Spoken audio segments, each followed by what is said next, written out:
Assalamualaikum warahmatullahi wabarakatuh. Perkenalkan, nama saya Dewi Inayatur Rahmah. Saya mahasiswi Administrasi Bisnis semester 4A. Di sini saya akan menjelaskan mengenai materi pengadaan dan seleksi sumber daya manusia dalam mata kuliah Manajemen Sumber Daya Manusia. Pengadaan sumber daya manusia adalah suatu upaya untuk memperoleh jumlah dan jenis individu yang tepat sesuai dengan kebutuhan sumber daya manusia pada suatu perusahaan. Sumber daya manusia itu sendiri merupakan aset utama bagi perusahaan yang menjadi perencanaan dan pelaku aktif setiap organisasi atau perusahaan. Kualitas dan kuantitas sumber daya manusia dalam suatu organisasi atau perusahaan harus disesuaikan dengan kebutuhan yang bersangkutan agar efektif dan efisien dalam mewujudkan tujuan perusahaan atau organisasi tersebut. Nah, pengadaan ini memiliki fungsi yang terkait dengan masalah penentuan kebutuhan sumber daya manusia, penarikan, seleksi, penempatan, induksi, dan orientasi. Selanjutnya ada pentingnya pengadaan SDM. Pengadaan adalah fungsi operasional pertama MSDM atau Manajemen Sumber Daya Manusia. Pengadaan karyawan ini merupakan masalah penting, sulit, dan kompleks karena digunakan untuk mendapatkan dan menempatkan orang-orang yang kompeten, serasi, serta efektif. Jadi, berhasil atau tidaknya suatu perusahaan tergantung kemampuan yang dimiliki oleh karyawannya. Oleh sebab itu, dalam pengadaan atau seleksi suatu perusahaan, memilih karyawan yang mempunyai kemampuan sesuai yang dibutuhkan oleh perusahaan tersebut agar mempermudah mewujudkan tujuan perusahaan tersebut. Pengadaan harus mendasarkan pada apa dan siapa. Apa di sini memiliki arti menetapkan lebih dahulu pekerjaan apa yang ditangani sesuai dengan job description, sedangkan siapa merujuk pada kualifikasi orang yang akan menempati jabatan tersebut dengan berdasarkan pada job specification. Jadi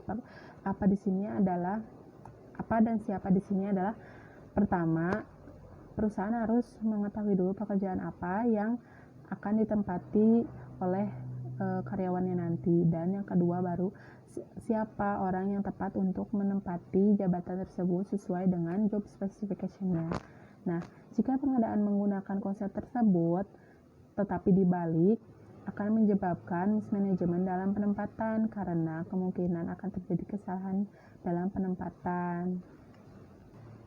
Pada perusahaan besar, fungsi pengadaan ini biasanya didelegasikan kepada para ahli di bagian personalia, sedangkan jika di perusahaan kecil biasanya dijalankan sendiri langsung oleh pemimpin perusahaan. Berikutnya ada dasar pengadaan SDM. Dasar pengadaan SDM ini terbagi menjadi beberapa.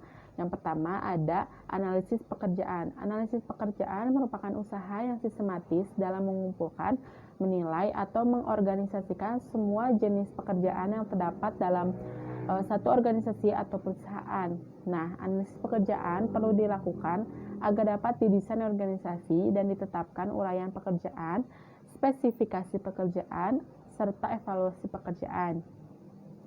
Analisis pekerjaan ini adalah informasi tertulis mengenai pekerjaan apa saja yang harus dilakukan dalam suatu perusahaan agar tujuan tercapai. Manfaat dari diadakannya analisis pekerjaan ini adalah akan memberikan informasi tentang aktivitas pekerjaan, standar pekerjaan, konteks pekerjaan, persyaratan personalia, perilaku manusia, serta alat yang digunakan. Analisis pekerjaan selain menjelaskan job description, job specification, dan job evaluation juga berguna bagi pertama, perekrutan dan seleksi atau recruitment dan selection. Analisis pekerjaan memberikan informasi tentang uraian pekerjaan dan syarat-syarat manusia yang diperlukan untuk melaksanakan pekerjaan itu. Yang kedua ada kompensasi atau compensation. Informasi analisis pekerjaan memberikan pemahaman yang jelas tentang latar belakang, pendidikan, usia, pengalaman, dan lain-lain orang yang akan menjabat jabatan itu sehingga kita dapat menentukan gajinya. Yang ketiga ada evaluasi jabatan. Informasi analisis pekerjaan memberikan pemahaman yang jelas mengenai berat atau ringannya pekerjaan, besar atau kecilnya risiko yang dihadapi pekerja, sulit atau mudahnya mendapatkan orangnya. Dengan demikian, kita dapat menempatkan harga atau gaji pejabat yang akan menjabat jabatan tersebut. Yang keempat, ada penilaian prestasi kerja.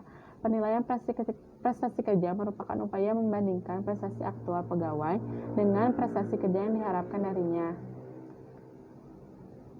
Yang kelima ada latihan atau training. Informasi analisis pekerjaan dipergunakan untuk merangsang program latihan dan pengembangan. Uraian pekerjaan, pelengkapan dan jenis keterampilan pekerjaan digunakan bahan pembantu. Yang keenam ada promosi dan program latihan. Yang ketujuh ada organisasi. Yang kedelapan ada pemerkayaan pekerjaan. Yang kesembilan ada penyederhanaan pekerjaan. Yang kesepuluh ada penempatan. Kesebelas peramalan dan perekrutan. Yang ke-12 ada orientasi dan induksi. Selanjutnya, yang kedua ada uraian pekerjaan atau job description. Uraian pekerjaan dan uraian jabatan diketahui serta disusun berdasarkan informasi yang telah dihasilkan oleh analisis pekerjaan. Uraian pekerjaan biasanya digunakan untuk tenaga kerja operasional, sedangkan uraian jabatan untuk tenaga kerja manajerial. Uraian pekerjaan akan memberikan ketegasan dan standar tugas yang harus dicapai oleh seorang pejabat yang menjabat jabatan tersebut. Uraian pekerjaan adalah informasi tertulis yang menguraikan tugas dan tanggung jawab, kondisi pekerjaan, hubungan pekerjaan, dan aspek-aspek pada suatu jabatan tertentu dalam organisasi atau perusahaan. Uraian pekerjaan harus diuraikan secara jelas agar pejabat yang akan menjabat jabatan tersebut mengetahui tugas dan tanggung jawabnya dan standar prestasi yang harus dicapainya. Uraian pekerjaan harus menjadi dasar penetapan spesifikasi pekerjaan, supaya pengisian jabatan didasarkan apa, baru siapa, sehingga mismanajemen dapat dihindari. Selanjutnya, spesifikasi pekerjaan.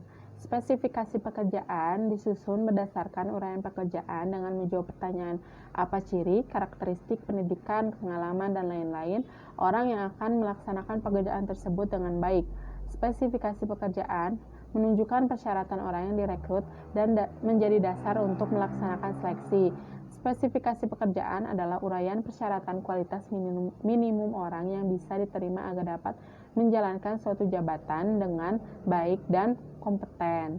Selanjutnya, evaluasi pekerjaan. Evaluasi pekerjaan adalah menilai berat dan ringannya, mudah atau sukar, besar atau kecil risiko pekerjaan, dan memberikan nama, ranking, serta harga dari suatu jabatan.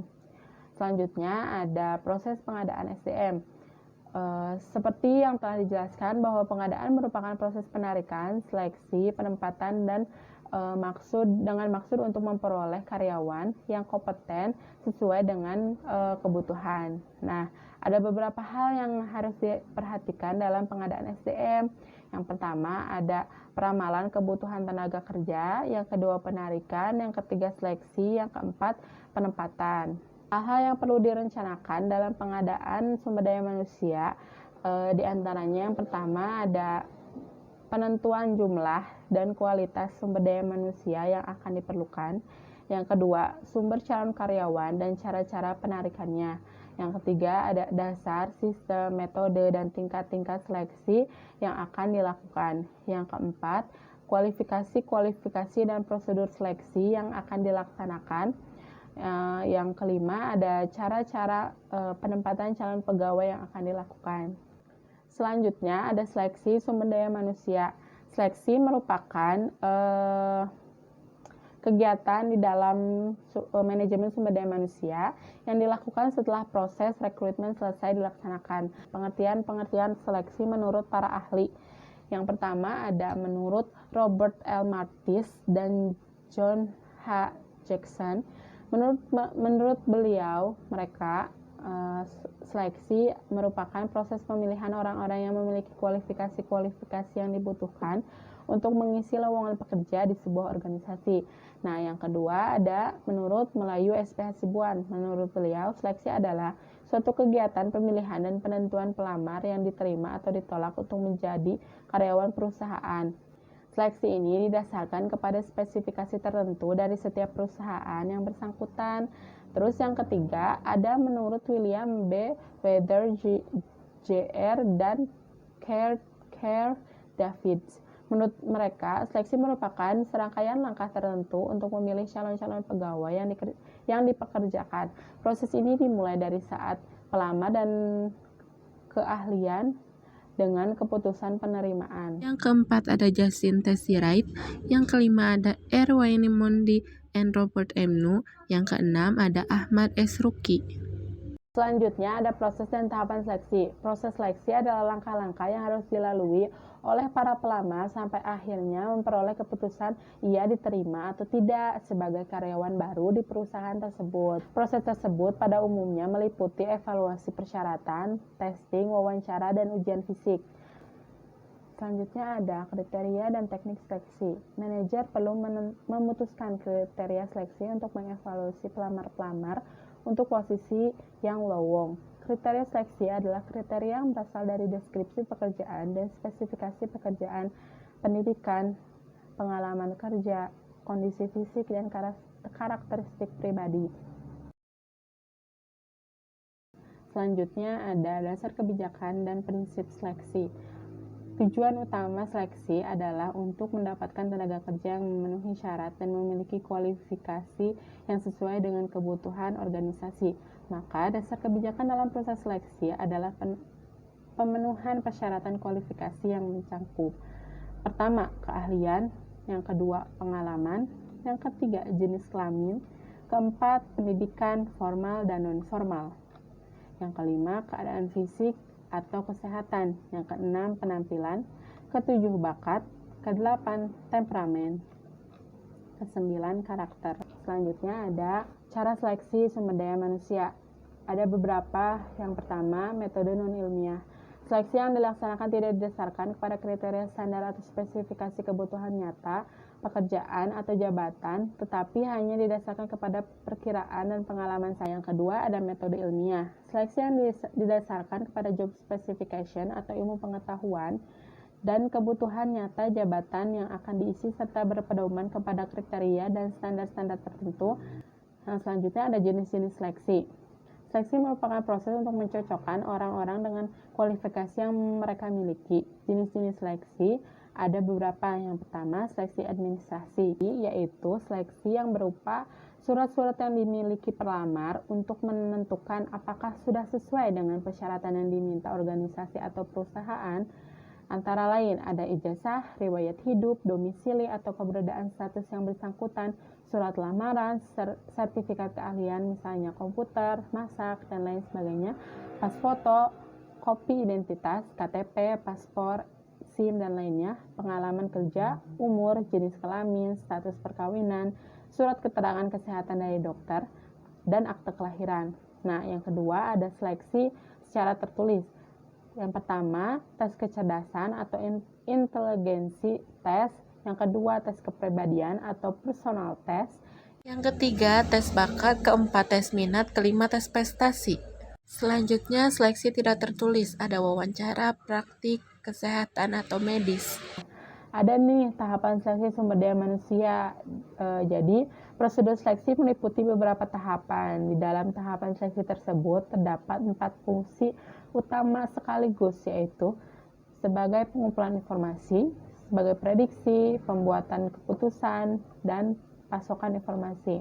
Selanjutnya, langkah-langkah proses seleksi. Yang pertama, pemeriksaan awal. Yang kedua, pengisian formulir. Ketiga, penggunaan formulir. Yang keempat, pengujian atau testing. Yang terakhir, wawancara. Mungkin cukup sekian yang bisa saya sampaikan. Kurang lebihnya mohon maaf. Wabillahi taufiq wal hidayah. Wassalamualaikum warahmatullahi wabarakatuh.